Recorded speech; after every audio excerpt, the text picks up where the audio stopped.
Welcome to my vlog for today's video, another OOTD. Ngayon po kasi meron kaming lunch ng aking mga friends at ititreat po namin ang isa naming friend na nag-birthday recently, si Nori.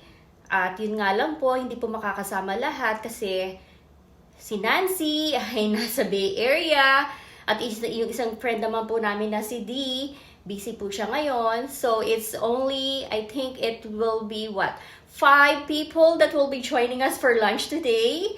So, gusto ko lang ipakita sa inyo ang aking OOTD. This is a plaid wool A-line skirt. Ayan po. Okay, at naka-black turtleneck po ako kasi nga, medyo malamig pa rin dito. And I'm also wearing this belt. This gold belt. At syempre, ang aking round earrings na to.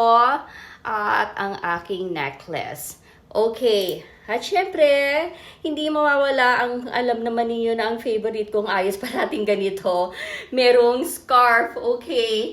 So, yan lamang po. And I'm actually wearing or will be wearing an ankle boots. Black ankle boots. At hindi kumpleto, alam naman ninyo, hindi kumpleto ang ating OOTD kung wala ang aking bag. So, this is the bag that I will be using today, ang LV bag ko.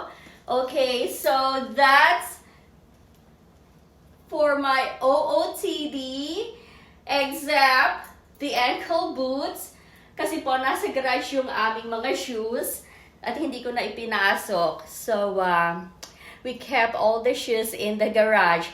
So, yun lamang po at sana po ay nagustuhan ninyo ang aking simpleng OOTD for today. Ayan po. At napaka-komportable ng aking skirt. So, don't forget to subscribe to my YouTube channel at maraming salamat po sa inyong panonood. See you guys later! Bye!